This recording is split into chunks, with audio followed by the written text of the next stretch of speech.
ውዴ ሰዓድን ታውቂያታለሽ? ሰዓድ መሐመድ እኛ ጋር የተማረችው ባሏ እኮ ገባባት። ብራቮ። በፊት ማለት ወደው እንዴት ተገናኙ? የምትኖርለት ሰው ሲኖርህ ህይወት ራሷ ታጓጓሃለች ምናምን እያለች ስትቀበጣጥር ኖራ አሁን መጨረሻ ላይ እንኳን እኔ የምለው እኔ ምን አይደለሁ ምናምን ብቻ ባጭሩ ፕሮፋይሏ ለቅሶ ቤት ውስጥ ወርዋ እንዳለ ምንድነው ላለው ሀሚና ጋር ስለሚቀራረቡ ደወልኩላትና ደውዬላት አላውቅም ነበረ።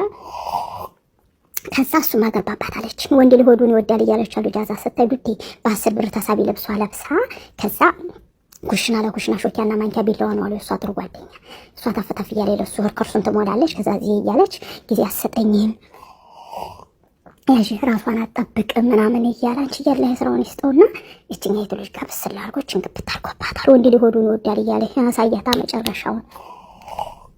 እኔማ በዚህ ባላፋሹ ስን እየጠጣን እንዴት ወደ ወዲያችን አናወራም ብዬ ነው ድሮ እንግዲህ በሐቂቃ ቦታ ፈታ ዘና እያለን ዛሬ ስለ ዱባይ ወንዶች ማውራት እንፈልጋለን።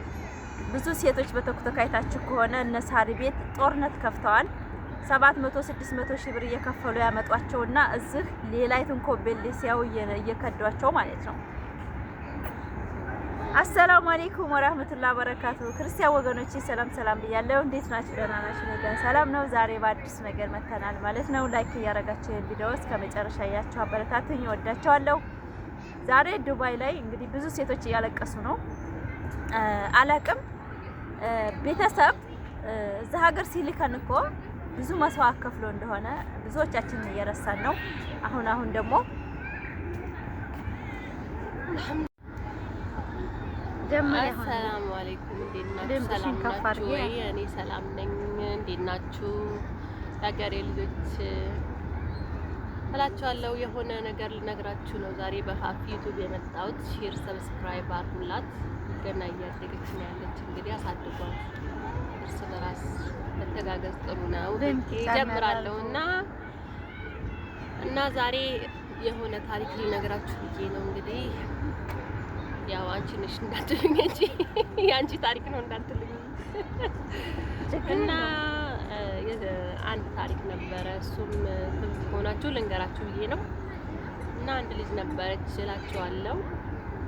ከፌስቡክ ላይ የሆነ ጓደኛ ትይዝና ያው ጓደኛዋ ያወራሉ የተወሰነ አመት አንድ አመት ምናምን ያወራሉ። 1 አመት ከ6 ወር ከዛ በኋላ ለምን አትወስጂም ብሎ ወደ ዱባይ ታመጣዋለች።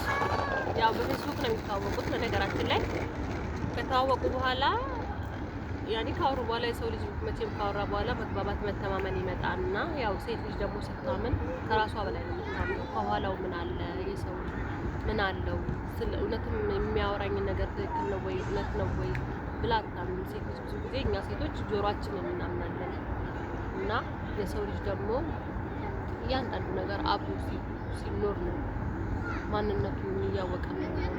ጣም አይደለም ጫው አይደለም ቀምሰን አናውቀውም። እና አንዳንዴ ቆም ብሎ ማሰብን የመሰለ ነገር የለም። እና እቺ ጓደኛ ምን ትሆናለች መሰላችሁ? ወደ ዋናው ነገር ሲገባ ዱባይ ለምን አትወስጂኝም ሲላት ዱባይ በቃ እሺ ብላ ዱባይ ፕሮሰስ ትጀምርለታለች። ከፓስፖርት ጀምራ ምናምን ነገር ከዛ ቤተሰብ ሄዱ ይታወቃል ምናምን። ከታወቀ በኋላ እንደገና ምን ያረጋታል? ከታወቀ በኋላ በቃ ቤተሰብሽ ታውቂያለሁ ምንም ያስፈራሽ ነገር የለም በቃ ለምን እንትን አንልም ብሎ እሺ ለምን አንቺ ጋር አልመጣም ብሎ እሺ ብላ ፕሮሰሱን ጀምራ ጨርሳ አልሙህም ታመጣዋለች እዚህ ሀገር ዱባይ ላይ። ካመጣችሁ በኋላ የተወሰነ ጊዜ የውጪ ምናምን ያው ግድ ነው እዚህ ሀገር አዲስ ነው ግዴታ ነው የውጪ ማለት ነበር። ከዛ የውጪ ብላ ብር ሰጥታው ምናምን ብር ሰጥታ የውጪ ምናምን ነገር ልትለው ትወርዳለች ካለችበት ዱንያ ትወርድ ያያታል። እንኳን እንደዚህ የርቀት ፍቅር እንግዲህ በጣም ኃይለኛ ነው የሚባለው። እንኳን ፍቅር የያዘው ሰው ይመስል ይቅርና በቃ እንደዚህ ራሱ እንዴት ነው ወንዶች ሰላም ሲባባሉ ብዙ ጊዜ እንደኛ ሴቶች መሳሳም አይደለም ከተሻ አይደለ ሰላም ይባል እንደዛ ነው። ሰላም ብሏት ብሩን ይዞ ፈድ ያለው ማለት ነው የውጪውን ብር ማለት ነው። እና ይሄ ሰው ከዛ በኋላ አልሙህም አንቺ በጣም ትልቅ ሴት ነሽ ብሎ ባሽሙር ተናገራት ማለት ነው። ካመጣችሁ በኋላ እንግዲህ ፕሮሰስ ከዛ በኋላ ብትደውልለት ስልክ አያነሳ ምን ብትለው ስልክ አነሳ አልሞህም። እኛ ሴቶች ትንሽ ልብ ማለት መቻል አለብን። ወሬ እንረታለን። አዎ በጣም ያኔ ቁም ነገር አድርገን እንይዘዋለን። ቁም ነገር አድርገን የሚያለን እኛ ጆሮአችን እናምናለን። ብዙ ጊዜ ወንድ ልጅ ልቡ አይገኝም። የእውነት ልቡ አይገኝም። ልቡ አይኑ ላይ ነው ያለው ወንድ ልጅ እና አስቸጋሪ ነው። የብዙ ሴቶች ችግር እኛ አረብ ሀገር ያለ ሴቶች አብሶ የአረብ ሀገር ሴቶች በቃ ሁሉ እንደራሳችን ይመስለናል። ያቻ አይደለም ለሁሉ ነገር ለትዳር ያለ ጉጉት ከፍ ያለ ነው። ገባሽ?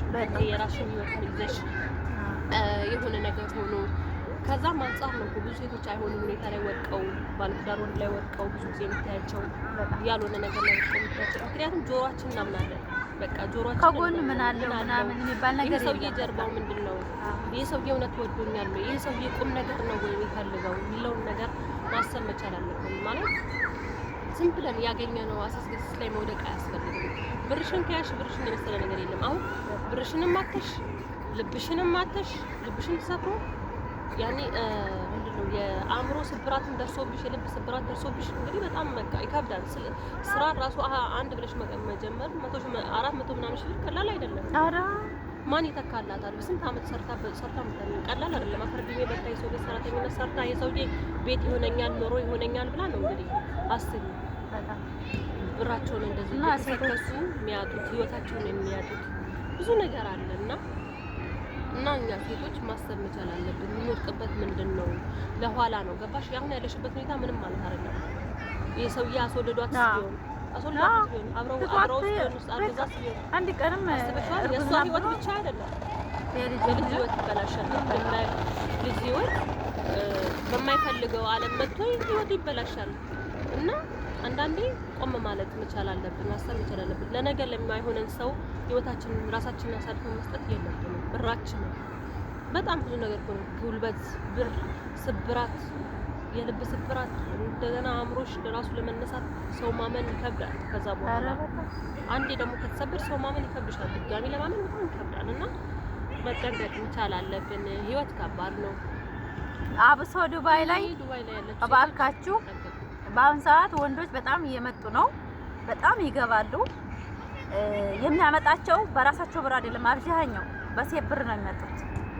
ስለዚህ ያቺ ሴት አምጥተው እዚህ ከመጣይ በኋላ ሌላ ያኔ ታውቃላችሁ ዱባይ ወጣ ወጣ ይበዛልና በቃ ያቺ ሴት እንደቃ ነው የሚጥላት። ሌላይቱ ጋር ነው መሄድ የሚፈልገውና እባካችሁ 500 400 ሺህ ብር እያወጣችሁ ወንድ ያመጣችሁ። በነገራችን ላይ እኔ የተማርኩት ምን መሰለሽ፣ ብር አውጥታ ያመጣችውን ሴት ለትዳር አይፈልጋትም። የምር መጠቀሚያ ነው በቃ መሰለሽ። አይደለም መስዋዕትነት መክፈል የለብሽም።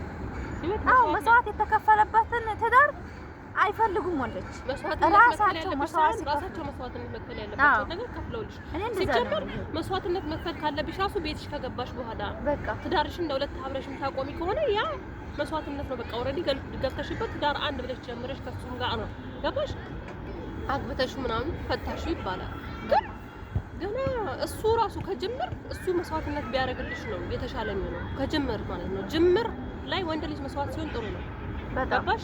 ሲለፋብሽ ጅምር ላይ ከለፋብሽ ጥሩ ነው። ጅምር ላይ ካለፋብሽ ግን በጣም ከባድ ነው። ታማኝ ወንድ አለ፣ ታማኝ ያልሆነ ወንድ አለ።